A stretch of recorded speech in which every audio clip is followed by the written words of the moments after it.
Welcome to the Outsourcing Insider. Today we're talking about how to become a virtual assistant in the Philippines. I've been hiring people in the Philippines for 14 years. They're all virtual assistants. In fact, I have 23 full-time people on my team, and I want to teach you how you can become a virtual assistant in the Philippines. Let's dive right in.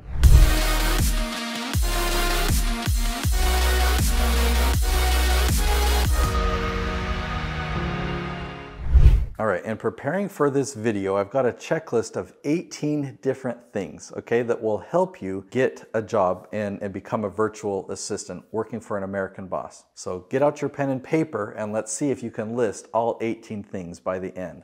So item number one is a pretty simple question. Do you have a computer and do you know how to use it? Okay, so there are a lot of degrees, a lot of education in the Philippines teaching you all things computers. The Philippines really encourages outsourcing and helping people become a virtual assistant. So chances are, if you've got a college education, you've really been taught well how to use a computer. Okay, item number two that you're going to need to be a virtual assistant, you need a reliable internet connection. Most of the main islands, big cities in the Philippines have great internet. Even when I was hiring people 14 years ago, the internet existed. And guess what? It's gotten way better. Many cities now have gigabit internet, just like we have here in the USA. Now, if you still don't have amazing internet in your home, obviously you've got internet somehow. You're watching this video. There are internet cafes where you can go and upload your content when you're done with it. But that's requirement number two, is you've got to have access to reliable internet. Okay, requirement number three, how reliable are you? And how responsible are you? Or how dedicated are you?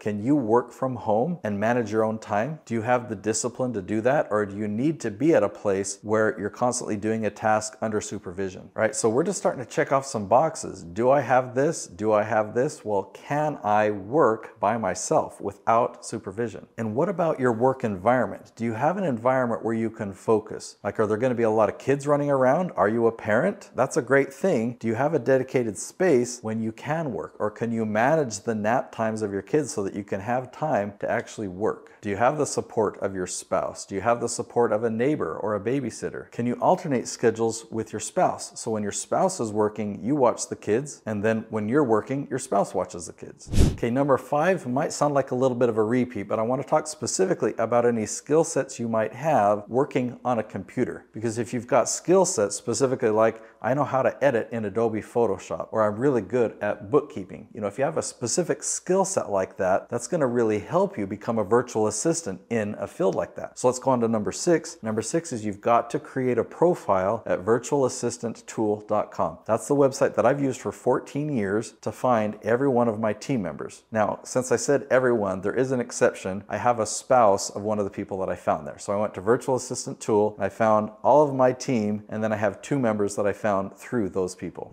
Now, when I go to a profile, I'm not just looking for a resume. If I'm looking to hire a video editor, I want to see their experience. I want them to talk about why they want to work as a video editor. What's their background? How long have they been doing video editing? Do they have links to their portfolio? If I'm looking to hire a bookkeeper, I want to know about bookkeeping. Why did they choose bookkeeping? How long have they done it? What type of clients have they done bookkeeping for? So customize your profile to really speak to an employer. What are we looking for, and how do we know that you're the best candidate?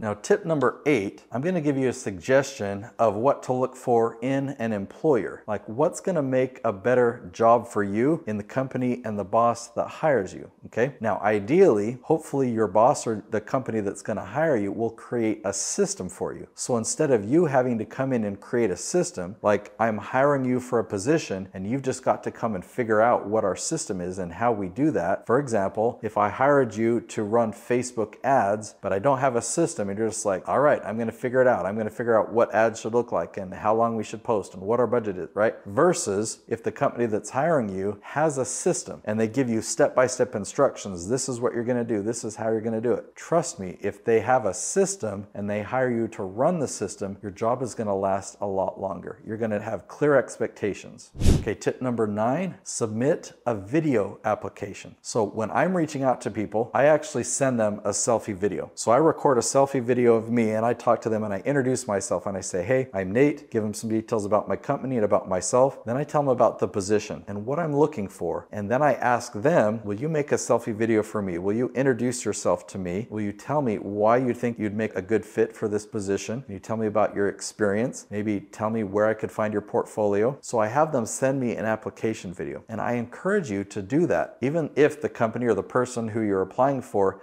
doesn't request it, send them a video application. You will stand out above everyone else that only submits a resume. Tip number 10 is to follow their instructions. Like if they ask you to do 5 different things as a part of their application process, don't miss one of them. That'll be a way that they can filter you out, because employers need to know that the people they're hiring can follow instructions. So if you need to read a few times that paragraph that tells you how to apply just to make sure you don't miss anything, it's worth the time and effort.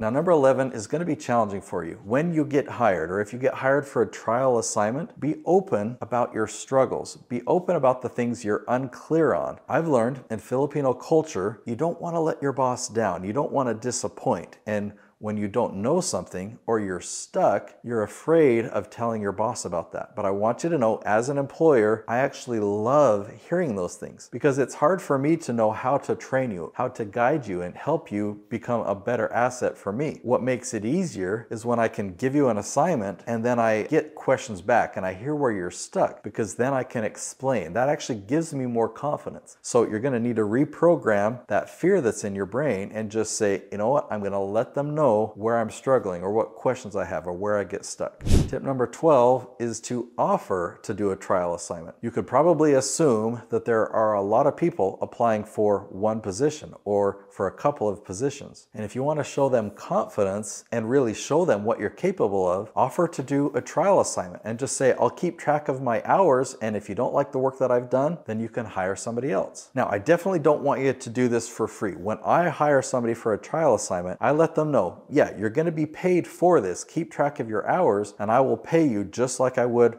a full-time employee for the amount of hours that you work. If you offer to do a trial assignment, how could an employer turn that down? They get a chance to test the water with you and you get a chance to show off your skill. Tip number 13 is, when you're employed, take initiative and be a team player. So be a team player, meaning get along with all your other coworkers. Find out how to build bridges and build friendships within the company. And when I talk about taking initiative, like if you have ideas or things that you see that will really help the company, like go out of your way to do things that will benefit the company. So I'll tie that in with idea number 14, and that's to show that you really care about your boss, that you really care about the company. If you learn what the goals are for the company and your initiative and your efforts show that you're really focused on those same goals, that'll go a long way in getting you promotions, helping you move into positions of leadership. That clearly means that you're valuable to the company. Tip number 15, be reliable. Do what you say you're going to do. Do you want to be an employee that people can count on, that people can rely on, or that better have a backup option in case this person isn't able to do it? You want to be the one that's reliable.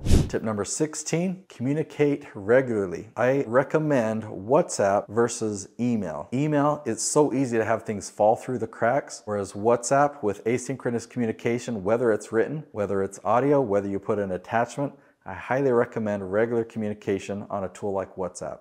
Tip number 17, and this one's awesome, use a screen capture tool to record images or video so you can actually show things. Oh, it is just so helpful, because working with somebody on the other side of the planet has its challenges, but with tools like screen capture video, it makes it really easy. You can just show what you're looking at, point with your mouse, record your voice talking through it. So if your boss sends that to you, and if you send stuff like that to your boss, it makes communication way easier.